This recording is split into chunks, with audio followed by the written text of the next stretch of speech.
Okay, guys, welcome to our second class on Kiddush, why, how, and when, part two. And last week we felt on the why. Who would like to share what fundamental problem is Kiddush trying to solve? Please elaborate, Marissa. What is the Kavanah problem? We are addicted to alcohol, and we like to Use English. Use your English. We're addicted to everything we do during the week. Okay, good. All right. We have a hard time letting go of running the universe. Okay. And so Kiddush is like our transition. Good. That's well said. We pointed out that even transitioning from work to leisure is challenging. As Expedia.com pointed out, that a full 10% of people who are on vacation cannot relax. Full 64% of Americans who go on vacation answer email and voicemail. I hope none of you are one of them, because in reality, they're not on vacation. They're mentally still at the office. They're at a more attractive, pleasant environment, but they're basically working. Okay, because basically we identified that in order to get into a state of leisure, which Shabbos is not a full state of leisure, so throughout the definition in one moment, that basically it's necessary to be in the environment of leisure, in other words, not work. Okay, so you're removed from distraction. Similarly, that's why on Shabbat you have to make your environment clean and neat and nice. Two, you got to be doing activities of leisure, whatever you call leisure, boating, hiking, skiing, tennis, whatever that is. And third is your mind is free, that you're relaxed, you're calm, you are in a state of sort of conflict-free state. And that's something that people have a hard time. Hey, how you doing? Welcome. So that's the essence of that's the challenge of leisure. So kal v'chomer, how much more so with the realm of Shabbos, which could be well translated as being a spiritual retreat. It has elements of leisure. There's a rabbinic obligation to have 3 fine meals. You're supposed to be in a conflict-free state that's called menucha, but where you can spend your time not sleeping, not accepting using, but essentially as being involved in significant conversation, study, and Tefilah, and all the higher-end human activities. All those other are necessary because they allow you to transition and be in a relaxed state. But if the totality of a person's Shabbos was just eating and sleeping, and showing up to shul late, that is just like, it's like setting the table and not eating. Everything's present, but but the main event is not happening. People often miss that point. Okay, so and that's what therefore Kiddush, people will often miss that point. You start off the Shabbos day articulating what is the mission of the next 25 hours. What is Kiddush is basically saying? In a nutshell. Clear? Questions? Question, Masha. So just curious if we could elaborate on the whole thing about significant. Yes. I guess I kind of think of Shabbos maybe an opportunity to connect with people, right? The goal of Shabbos is not socializing. Socializing is helpful on Shabbos because it puts you in a relaxed state so you can achieve your main objective. Because in other words, like, for example, they have many times you see advertised spiritual retreats. What's a spiritual retreat? They'll be in a nice place. We'll have fine foods. But you'll have engaging speakers who are providing inspiring and meaningful spiritual content. But there's also tennis and enjoying the resort of the grounds. You know what I mean? The grounds of the resort. So you have all those elements. All those elements are important, but you have to understand what is a means, what is an end, what is a tool, what is the objective. Right. So what I'm curious about is I'm assuming that part of what you're talking about is like saying the race are at the table and having those kinds of things. Yes, good. But I'm also just wondering whether it's also part of the same thing if let's say if you talk to your family and friends about what's going on in your life. Not necessarily socializing as in Great. Okay. Great. The gold standard, if you want to know a specific metric, the Ram puts it as that the majority of your conversation should be substantive. 51%. The minority what they call sicha betela. Conversation that has no ideational content. We call in English schmoozing. Schmoozing. Okay? All right, everybody clear on that? Now, so that's something that I think that observant Jews today either unaware of and they struggle with. They're not really aware of it. They sort of like Shabbos is like a third-rate something they're annoyed at that they have to do because they've been part of the family, they've been part of the community for since birth, and I'll feel really guilty if I don't do that. And that's my observation. Right. No, I'm just. Is that accurate? I mean, tell me yes or no. Or it becomes the norm. I understand it. So it takes so spiritual treat takes work. It's not just something that you automatically show up and suddenly. Oh, it doesn't work that way. Not even in the movies. Go ahead. No, not like. Please, Harp. Great. So it's just like I can think of some people, like, Yes. either friends of mine or just like people I know who they are just not the type to have like intense conversations. And for them, connecting and catching up with their friends is going to be like talking about getting their nails done or. Okay. So first of all, I don't think everybody. I mean, the proverb says, "Chanoch l'nar pidako," you educate a person in their path, and every person can engage in some meaningful dialogue. Doesn't have to be the whole Shabbos, by the way. We're not talking about the person has to be the grand Torah scholar. That's why there's Tefilah. It's part of that as well. It's not limited to that. There's a Torah reading, which is oftentimes just reading of a public reading of a narrative. I mean, it's the bottom line is doable for an average intelligent Jew. The problem is they've been poorly educated, so therefore they wouldn't. As I think Eleanor Roosevelt said it best. Some people speak about other people. Some people talk about things, and people who are more. She had a nice way of saying. I don't remember exactly the phrase. And better to talk about ideas. You want to move in what? Highest level speech. Exactly. Well said. And that's your goal. And therefore, that's why if a person would have go to a class, that would be good. At least making the demonstration. Look, everything is step by step. Everybody got to do the best you can. But I'm just saying, what I'm sharing is, which maybe if you are just an observer of this community and the sociological study, you would be unaware that this is even the goal. So I'm alerting you, and that's going to be very evident. Our goal is actually to get into the prayers of Shabbat.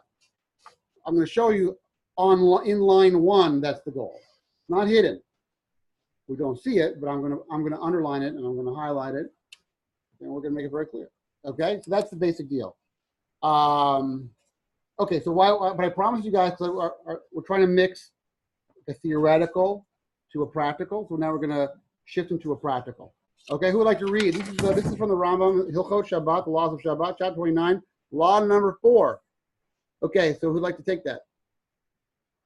I'll take it. All right, law number 4. The essence of the mitzvah of sanctifying Shabbat is to do so at night. If a person does not recite Kiddush at night, whether consciously or inadvertently, he may recite Kiddush throughout the entire Shabbat day. Okay, so it's interesting. So ideally, a person should kick off Shabbos. We're talking about the theme of the Shabbos, but as long as you articulate the theme at some point in the Shabbos, you still have you've accomplished the basic mission. But for example, the classic case would be like you were sick as a dog and you went to bed at 3 p.m. and you woke up or whatever. You don't wake up until the next day. If you make Kiddush in the morning, your Kiddush would be the Friday night Kiddush. Okay. All right, let's keep on going. Halacha number 5.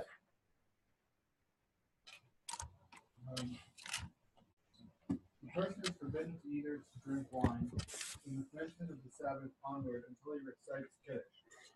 Similarly, after the conclusion of the day, a person is forbidden to begin to eat, drink, perform labor, or taste anything until he recites Havdalah. Drinking water is, however, permitted. Okay, just read one more on. Should a person forget or transgress and eat or drink before reciting Kiddush or Havdalah, he may nevertheless recite Kiddush or Havdalah afterwards. Okay, so interestingly enough, that so people not may be aware of this, but really Kiddush inaugurates the food of Shabbos, and then it could be a rabbin. The Ram does not specify, but my understanding is it was a rabbinic institution that in order to people to ensure they would say Kiddush, they made sort of like a fundamental, you can't eat till they make Kiddush. So that it'll move that priority up on the old, things to do list. Like, maybe we'll get around to the Kiddush thing, because if you're hungry on a Friday evening and you want to eat, people who say that, let's eat, make Kiddush.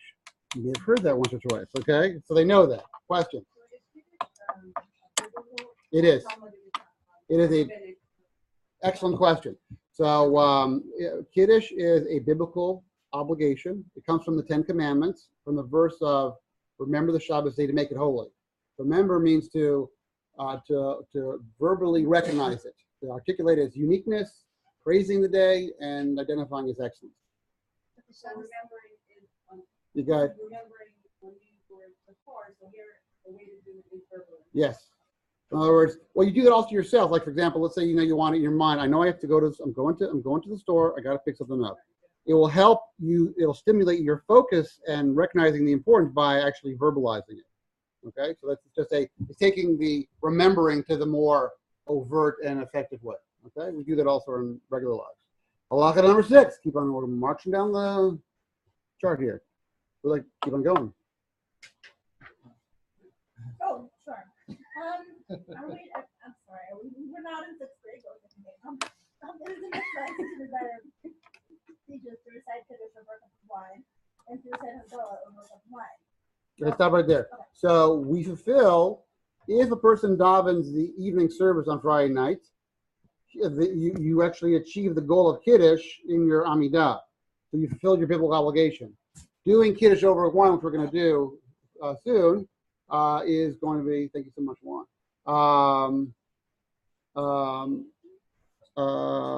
is a rabbinic institution. In other words, and what is the basic idea? Why did they add this, doing it over a glass of wine? What does it add to it? What essentially are you doing? In contemporary American terms, what really is this in one word? A toast, correct. She's right. A toast. What is a toast? Make it special. Honor. Well, give me an example of a toast. The classic example is the best man at the wedding. What is he? He's offering best wishes, hopefully not too embarrassing, to his to his best buddy who's getting hitched, right? All right. All right. So the bottom line is, so it's giving it significance, the fact that it's doing over a glass of wine. So therefore, very simply, the rabbis include that in addition to saying Kiddush in the text of your silent devotional prayer, the Amidah, you also were upgraded by doing it over a glass of wine. Clear? Straightforward. Okay. Let's keep on going. Although one recites Havdalah in one evening prayers, one is required to recite this blessing of wine. Nevertheless, once a person has said, "Blessed is he who distinguishes between holy and mundane," he is committed to perform labor, even though he is not recited Havdalah or Havdalah. Oh, okay. Okay, so let me just explain all this. The Ram views that the mitzvah of Kiddush has two parts: of sanctifying the Shabbos day on the way in, and identifying its excellence on the way out. You have it. Let's say you're invited to a conference. Let's say you're invited to a 3-day conference in sunny Orlando, Florida. Okay, so you typically be a 3-day junket, and they'll have the opening remarks, opening ceremony, like the Olympics. Then you'll have your various schmoozing, hangout, networking, classes, pep talk, whatever it is, blah blah blah blah blah. And then what they'll always do at the end, they'll summarize the takeaway of the entire event in the closing remarks. That is Havdalah. Opener, closer. Clear? We're rocking here. Kiddush is the opener, and Havdalah is the closer. Right, and when you're doing Havdalah, you're identifying God's excellence and You're identifying the Shabbos excellent, but now because I'm going from holy and I'm now transitioning into a weekday. I'm not letting Shabbos sort of dribble out. And the halakha brings out that if I want to now, if I didn't get to do it over wine, if as long as I say the Baruch HaMavdil ben Kol Shechol, blessed is he who is separate between the holy and the mundane, I then have now done the basic declaration of basic declaration. I could do work. I can operate, do all the Shabbos things. I could do all that is prohibited on Shabbos. Although I cannot do what? I cannot do what? Excellent. Very good. You cannot eat. Right. You can't eat until you do the full Monty Havdalah. Okay. Why is that? Very simply. Don't forget. So you will do it. Because what do people think on Saturday night? What am I thinking then? I'm going to, what movie? Where we're going? Yeah. What we're doing? A person already way in the studio's like, even I know it's going to be a shock, but I know it's a shock, but brace yourself here. But I would even venture that sometimes even before Shabbos, then people are already planning what they're going to do. So perhaps the old, I know. Yeah, right. Never. So the Havdalah will be like, what? Right? So that's what's going on. So you can understand why the rabbis do that sort of like you can go on to, the next meal once you take care of your Havdalah responsibilities. Questions? Let's say you go to make Havdalah, you're all set, you got your station set up, you're ready to go, so you can eat. Not because you want to do Havdalah, No, 'cause you want to do and then Havdalah. secondarily, I'm going to allow me to eat. Yes. Correct? Go on. And then you realize you don't have any wine. Okay. Grape juice is fine. What if you don't have any grape juice? Okay, so the short answer is anything which is considered the drink of the country. That would be beer, scotch, according to many, coffee. Use iced tea. I only had that once. I don't know if that's called the national drink.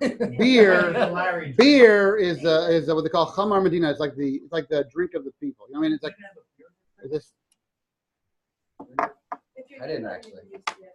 Right. So it depends what exactly. That would be so there has to be the distinguished drink of the if it as a wine substitute, it has to be a substantial beverage. So that'll be either scotch, beer, liquor. Yeah, liquor. Okay, we'll get to that. We're doing practical, so it's a fair question. Keep on rocking and rolling. Last little line there, Masha. No loss of 6. One should recite the blessing over the wine first, and then recite the kiddush. One should not wash one's hands until after the recitation of kiddush. Yes. So this is I'm getting from the text of the Rambam, Maimonides, but another rabbi, medieval rabbi, what they call the Rosh, who often represents the Ashkenaz position, is that they would actually wash, make kiddush, drink the wine, make the motzi, and give out the bread. Okay, you'll see that. You may go to people's houses. It's very helpful if you have a lot of people.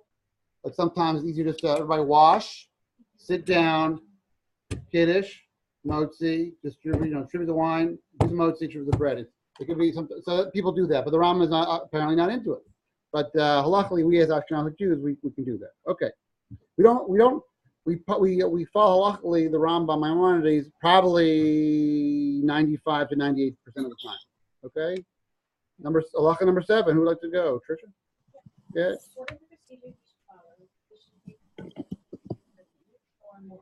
Wash it thoroughly inside and rinse it outside. Okay, so I'll stop right there. So Revi'it is basically 3.5 ounces. Okay, so this is like a Revi'it. In other words, it would fit this amount. It's a certain quantity of it being a cup of a significant. I mean, if it's like a little thimble, that's like sad. Okay, that wouldn't be really a toast, would it? You know what I mean? So it's like a okay, fine, substantial amount. Now notice the Rambam says the cup has to you have to have it wash it thoroughly inside and out, rinse it inside and out. Then go on. You should fill it with wine. Stop right there. People oftentimes this is what people are thinking like you go to a restaurant. How high do they fill their wine glass? Only halfway, Yeah. right? You're paying $8 for that. It's like a chutzpah, right? But anyways, where do you fill the cup to? To the The top. top. I mean, okay, Give it a little more. if it's gonna spill over, you don't have to be like the top that you won't be able to lift it up without spilling on your hand. But it should be. You'd say that's full. Yeah. There you go. You put a Okay, little good. hole in there, right? Okay, go on. Hold it in his right hand, Ding. lifting it above the ground more than a hand breadth. Hand breadth is this quantity. Or it has to be a distinctive toe. So if it's like this, that's nothing. You So, should be standing there, right? okay, we'll get to that. Without supporting it with his left hand. Yes. One recites the blessing, Borei Pri, the Geffen, and then the Kiddush. It is, however, common custom among the Jewish people first to recite the passage by Yed Hulu 31, then the blessing, Borei Pri, and Geffen, and then Kiddush. Okay, so we're going to do that. So now, according to Rambam, he does not say that you have to do what? Stand. So there's different customs. One custom that the most common custom you'll see is that the people stand for all three paragraphs. And I'm going to do the Vayichulu, which is a custom, which is from the first 3 or 4 verses of chapter 2 in Genesis, which talks about God as being sanctifying and blessing the Shabbos day, ceasing from his work during the 6 days, quote unquote, of creation, and then resting on the 7th, ceasing from his walk, but more accurately. And then you make the Bar Priya Gafen, which we're going to do all this, and it'll be recorded so you can play it all night long. We gotta sing it. We're going to sing it. All right. Okay. And then you make the text of the 49-word text of the Kiddush itself. Turn the page over. Turn it over. One to drink at least a cheek full of wine and give all those joining the meal to drink. Afterwards, one washes one's hands, recites the blessing Hamotzi, and begins. Okay, that's the operation. Okay, question. You got a question? Yeah, okay. So the leader drinks. Yes. And then he passes it around. Yeah, gives it out. Can he give it out like Kiddush, or not, in case people have German folks? They don't want to drink the same. Right. Way. So what people do is that they'll do like this. They will, before they drink it, they will actually pour into another cup and then they'll drink it. They will drink it first, but they're not going to give the wine plus their saliva to you. Okay. It's a nice touch. Okay. Depends how much how giving you are.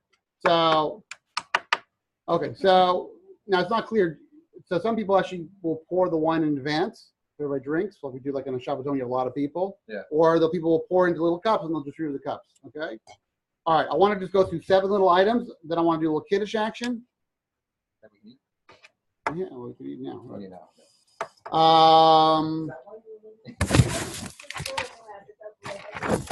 Okay. I Yes. Why do I didn't know about the washing of the cup thing, but that explains like where my next question comes from. Why do people pour a little bit like back into the bottle before? Like, why do people rinse out the cup? Well, they rinse out Item the 5. We'll get that. We'll but get that then in they item. pour a drop into We'll get back into 5. We'll get into that thing. Okay.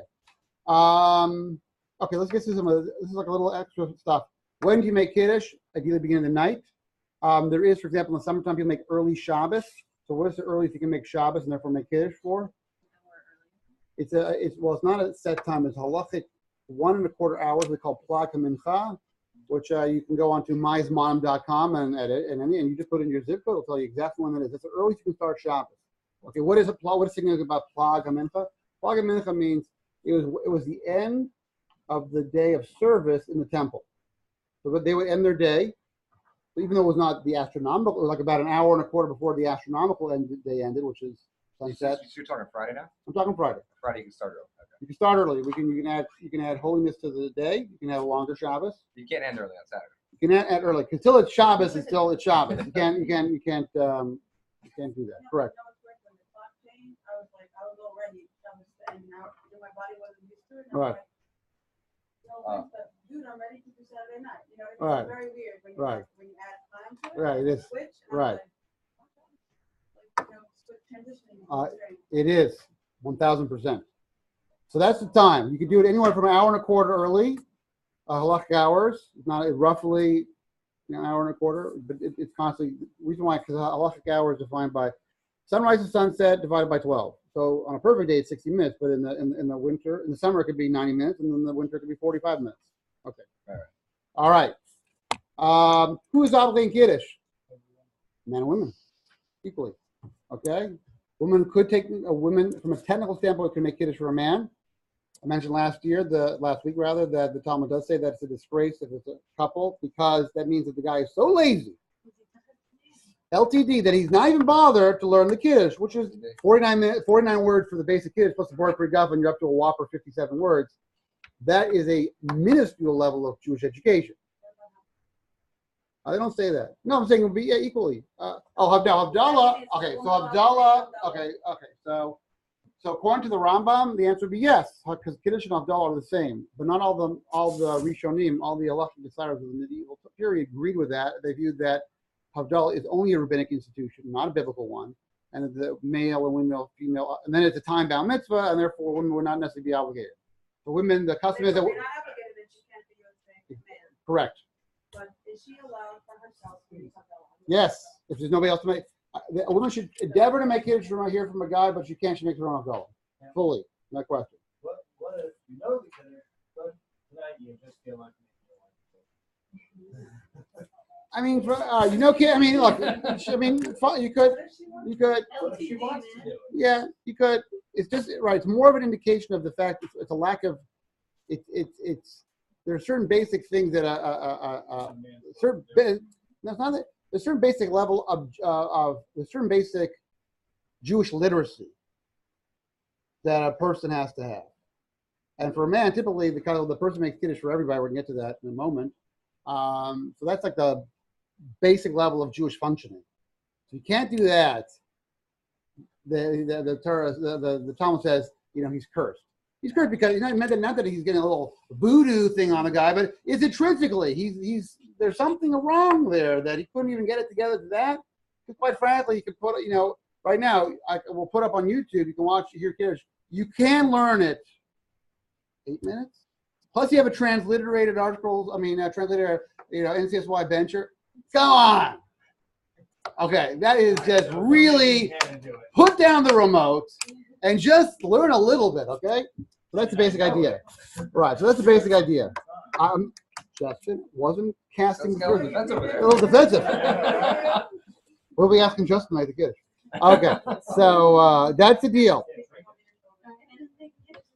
Keep on rocking and rolling here. Okay, standing versus sitting. So, common Ashkenazic, there are 3 customs. One is stand for the whole thing. Right.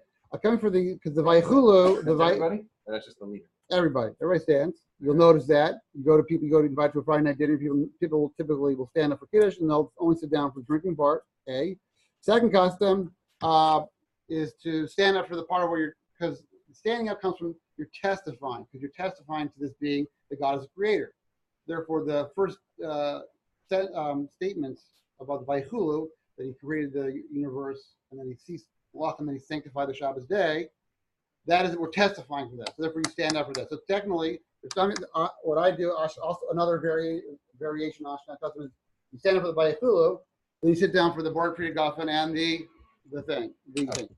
You show how the holding the cup there. What do you mean? Oh, I thought they were this stuff. No, you didn't miss anything, baby. Okay.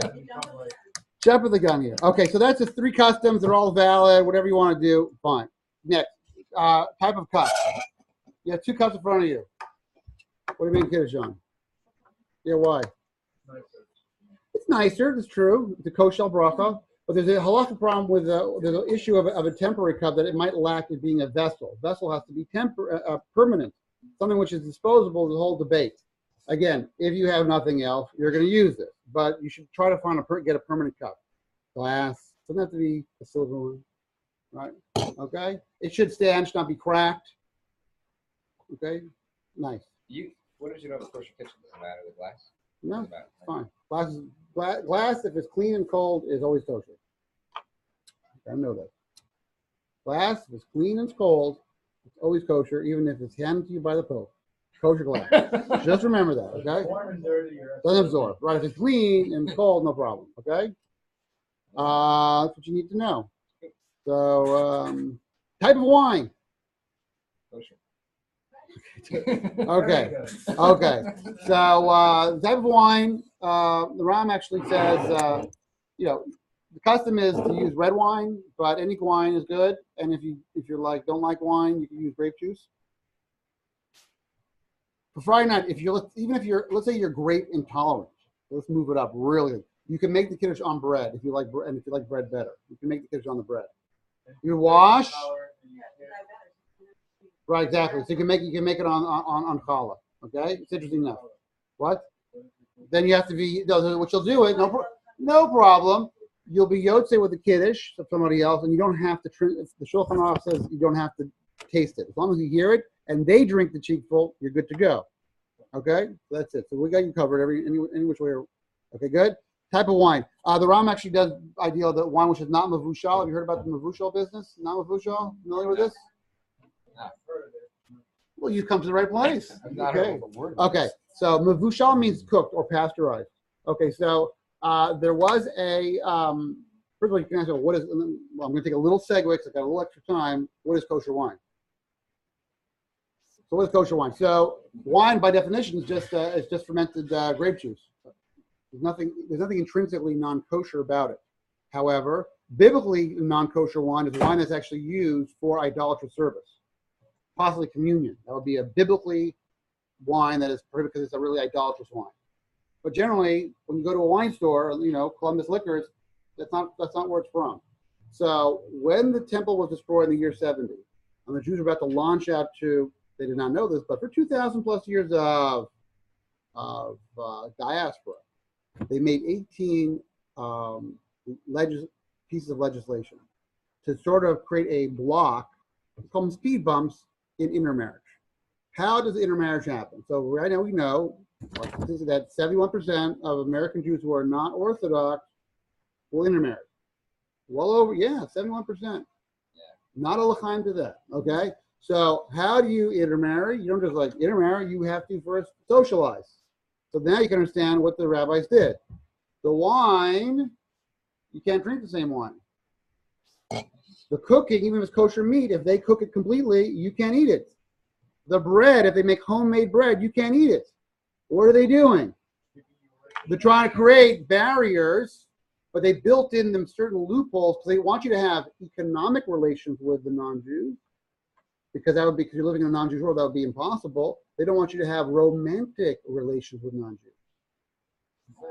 So therefore, one of the loopholes they said is they only made the better wine prohibited. So what's the better wine? Wine that's not pasteurized. Because once you pasteurize it, the quality, the depth, the character stops. So then it's not subject to, if the wine is kosher, pasteurized, then it can be freely handled by a non-Jew. Mivushal, then a non-Jew can freely drink of it. You can drink out of the same cup if you're into that. No. They didn't make in all their pieces of legislation. They didn't make it absolute. They kept it a little bit porous because they wanted to have built in some flexibility, because there is a time to socialize and drink wine with the non-Jew. So they worked it all out. So if the wine is kosher wine, then it was, flash pasteurized. Then it automatically is not under the legislation of rabbinically prohibited wine. All wine, so basically if you see all wine that says mivushal, so it says mivushal.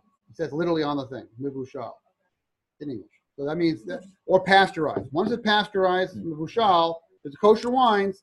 So for example, all caterers in the New York area, and all caterers, kosher caterers, only buy, and MG also, only buy mivushal wine, because you'll have bartenders and hostesses, etc., who are not Jewish, and they're pouring wine. So that takes care of the problem. Do you understand the idea? But you understand by design, in other words, they built in what we call a loophole, because because reality is not black and white. That's important to have that. Also, another loophole: bread. So bread made by the next door neighbor, even if all kosher ingredients is under the same prohibition.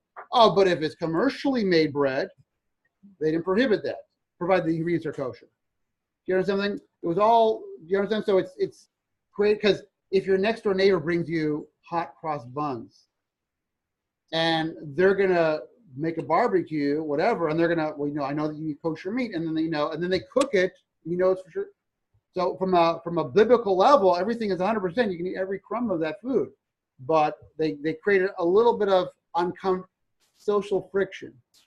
So in other words, you can eat it if you flip the steak once, but that's going to be a little awkward, right? Or you turn on the fire, like, what's up with that? Oh, I'm like, that it was purposely injected a measure of social awkwardness to make that relationship not gel 100%. You know what I'm saying? It was by design. Not impossible. So what happens? You go to a restaurant, the people in the back are typically Spanish, but not Jewish. So the mashgiach's job, I know, Larry Justice. So the mashgiach's job is to turn on all the ovens, and for Sephardim who have a higher degree of laws of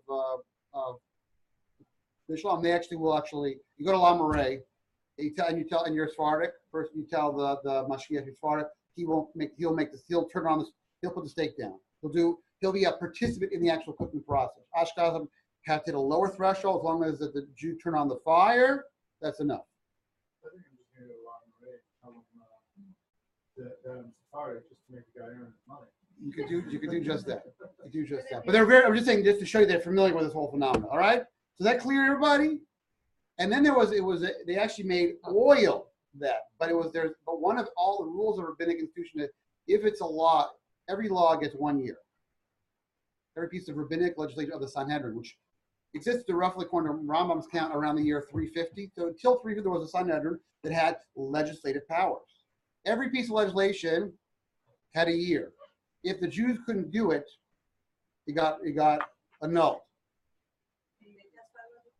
No, they made a law. So a good example would be oil had to be made, oil, like olive oil, had to be made by a Jew. So they had the same law by oil. It was just too onerous, and they had to repeal it. You know what I'm saying? There's a little testing going on there, and there's in the legislative process. Okay, is that clear? So I got onto this because the Rambam says the ideal kiddush, and I would not to make kiddush on not mavushal wine. All right, I would just forget. Don't make any hassle about that. I'm just giving you because it's a better one, but just let the one go. Okay, moving right along. If you like white better than red, you go with the white. Okay. You're more of a Chardonnay person. You're not a Merlot person. I don't understand you, but okay, go ahead. All right. Now, very important. Yeah, that's it. The wine should be the wine that's the better wine for you.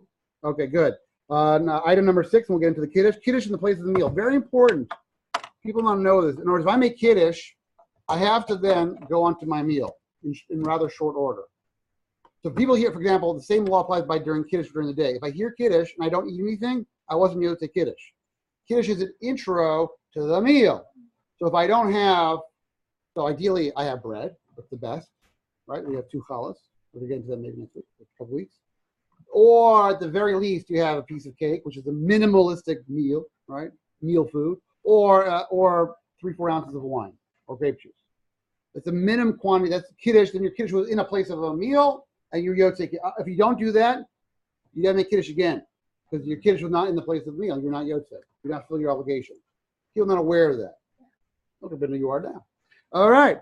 Next, exempting others. Very important. So the common practice is that one person makes kiddush for everybody. Common practice, both for the kiddush and the motzi.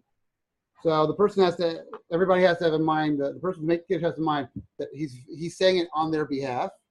And the people listen that I'm being yotzei. It's as if I shomeya, the one who hears as if they're saying it. They are hooking in, if you will, to that kiddush, and that kiddush is ascribed to them, like they said it. They listen and they say amen. Okay, that's the halachic mechanism that's used in there. Question.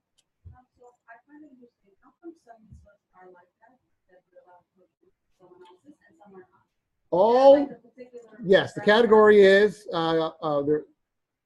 is that only works with, for example, mitzvahs that to do with speech, kiddush, havdalah, reading of the Megillah, according to some, reading of the Torah.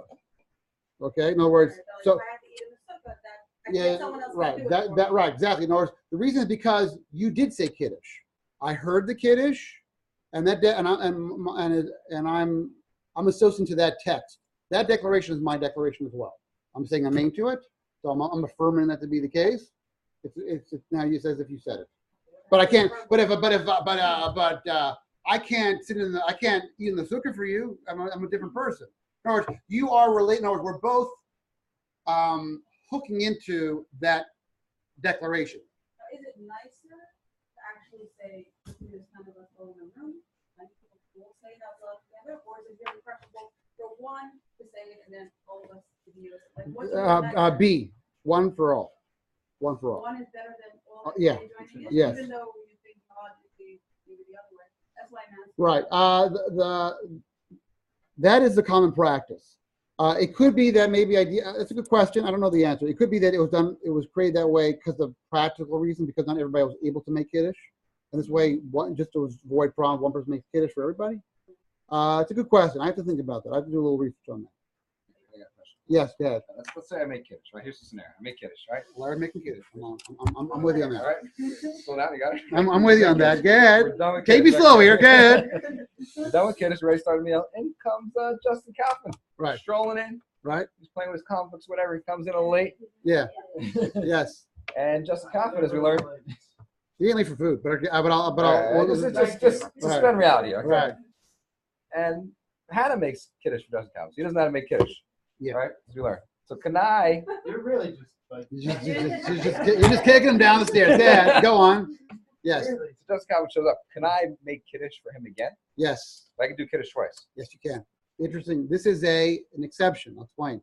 Because since it's the blessing is in the category of a blessing on a mitzvah, and all Jews are responsible to one another, so therefore I can help him in his mitzvah performance. I can make kiddush. I can literally make kiddush 1,200 times. Doesn't In matter. fact, very common was that rabbis, especially this is not as true today, but I remember an older rabbi in the community in Far Rockaway, he had a lot of widows, and they don't want to make kiddush. They're like, their husband of 60 years made kiddush. May not know how to make kiddush, but he would actually literally go around to homes before he got home to his own home and make kiddush to 5 to 10 people. Wow. Because the widows they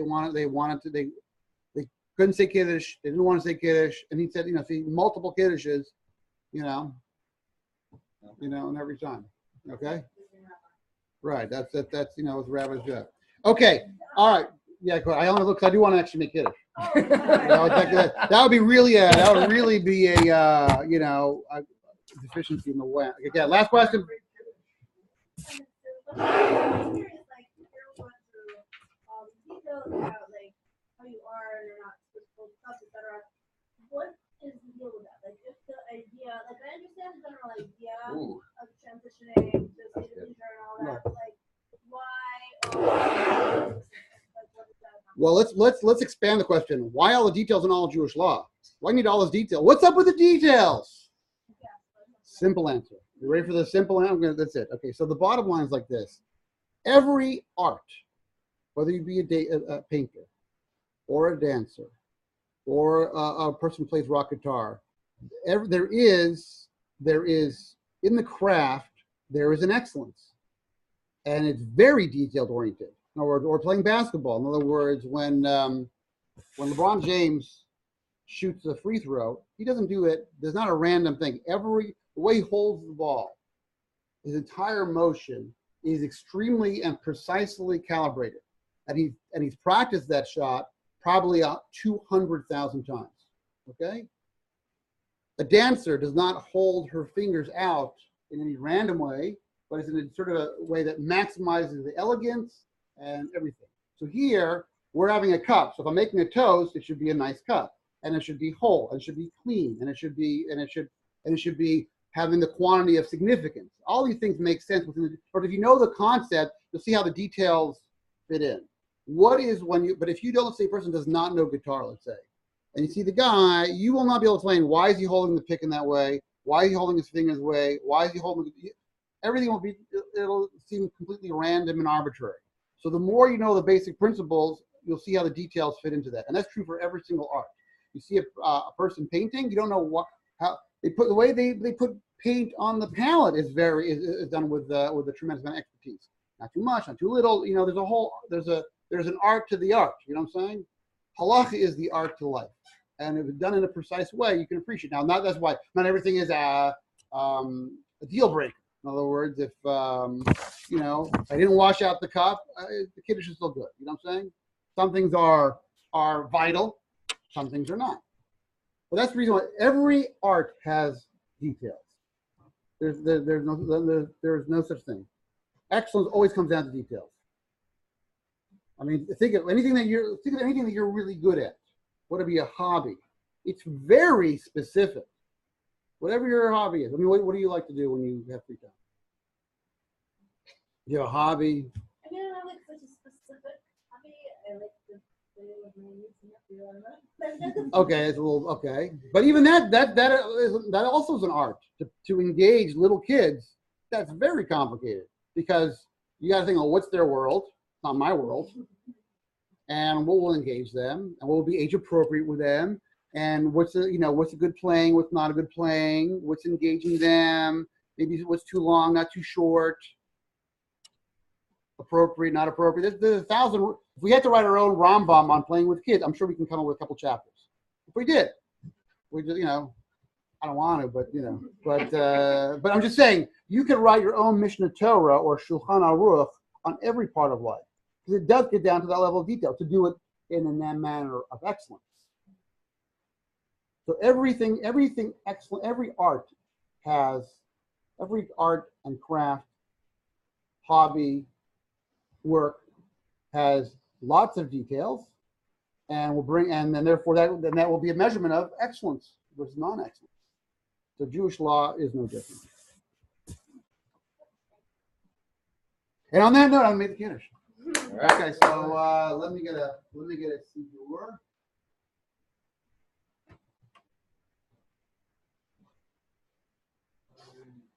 I'm going to use the old trusty MJE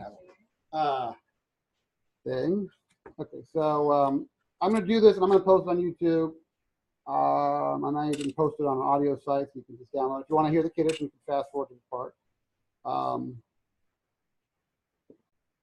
Okay. The first phrase you hear, "Vayi'er vayivoker yom hashishi," and it was morning the sixth day. That comes in the middle of a verse. You will hear that some people actually will say the beginning part of the verse quietly. Vayar Elohim es kol asher asa min etomot. Vayi'er vayivoker yom hashishi. Okay, so I don't understand that. Okay, we'll do the Rambam sit-down style. Okay, because I'm lazy. Okay. All right, so notice I'm picking it up. Yeah. Now, some people like to do the hand cradle methodology, Yeah. but the Shulchan Aruch, I believe, does say that. But I'm just saying you pick up with the right hand. That's your basic thing. Tap off at least a hand breadth above the table, so you get distinct. And we go. Vayichul Shemayim Haaretz v'chol tzva'am. Vayichal Elohim b'yom hashvi melachto asher asa. Vayishpoz b'yom hashvi mikom melachto asher asa. V'varech Elohim es yom shiv hakadosh asa. Kivo sheva mikom melachto asher bara Elohim asa. Ta'arim ronan razai. Baruch atah Adonai Elohim mechlam borei pri hagafen. Baruch atah Adonai Eloheinu melech haolam. Asher Shabbat b'Shabbat, Kadasha b'Vartan Yikilanu Zikaron L'Maseh V'Reishit Kiyam Techila L'Mikra Kodesh Zecher L'Tzias Mitzrayim Ivanu V'Acharta V'Sanu Kidasha V'Kol Hamim V'Shabbat Kadshecha V'Yava Uvraton in Chaltanu Baruch Atah Adonai Mekadesh Shabbat. Amen.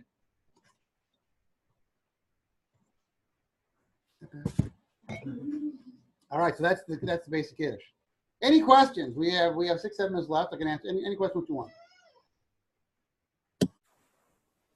Rabbi Penny, I have a question. Yeah, Sarah.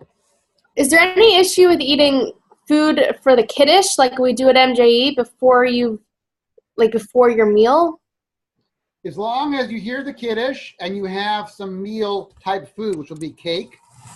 You have all bulk with the cake, like an ounce of cake, or you have like 3 ounces of grape juice or wine, or bread. But what if you're not having bread and then you have cake and then you go home and you eat your meal? That's like a third meal already. No, you had a minimalistic meal just to have your Kiddush in the place of a meal, but you were not yotze your second meal because you need to have what? Lechem Mishnah. You have to make a motzi on the 2 loaves and at least eat a slice of that 1 loaf. Okay. Okay. There was a position that said that you would only make Kiddush if you're going to have bread afterwards. So some people have, what they do, therefore, even though they were Yotze Kiddush, according to many at the Shul Kiddush, they came home and they'll make Kiddush again, another Borei Pri Gafen, talking about on Shabbos day, because they're going to make Kiddush on the bread. That's a highly obscure halachic fact there. Okay. Any questions about anything about Kiddush? Let me see if there's any stuff that we want to cover.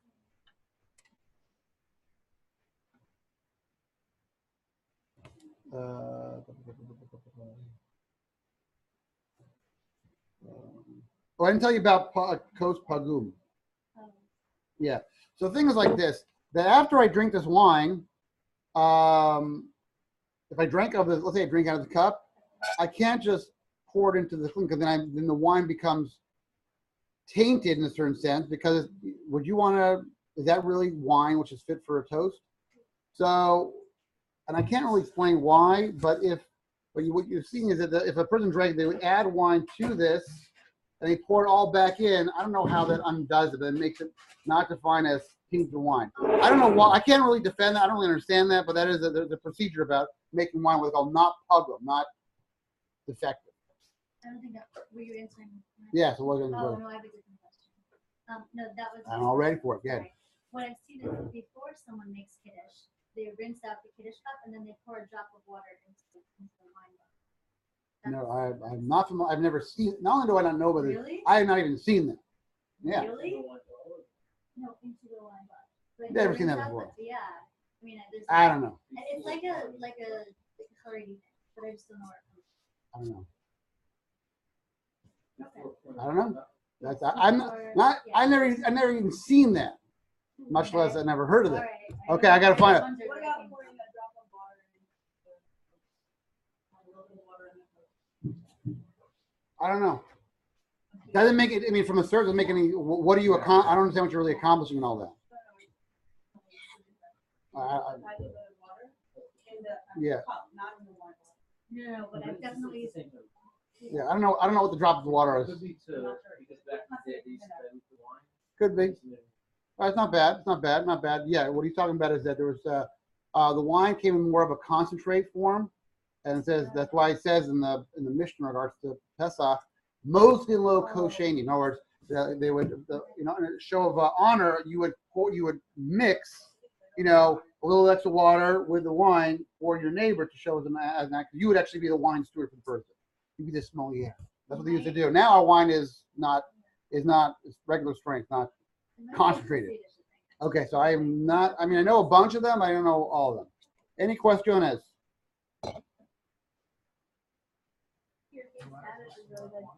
What? That's it. That's my big thing. Any other questions I want to get to? Yeah. Hold on. I didn't give out wine to everybody. Whoever wants wine. Just watching you. Yeah. Do me a favor. Hand out one to those people who want. I remember you have to pour it from the bottle. No, I did not drink from that. It was a little. Anything else I want to share with you guys? Not the word. Trust Good to know. Okay. All right. So let's talk about. Let's see what we're going to accomplish next week. So next week, we're going to now do because there's a Tefilah class. We're going to now take a look at the middle blessing of the evening service of Friday night, which is not the same text. So that's going to be there's a variation there, but it's also you feel your biblical obligation of Kiddush. That's what we're going to take into a Tefilah dimension. Then we're going to circle back. I'm going to do a motzi. We're going to do a motzi part. And take a little motzi action, and we'll play, and then we'll do the other two tefillot of Shabbos day and afternoon. Okay, I'm gonna stop recording now. Anybody else want one?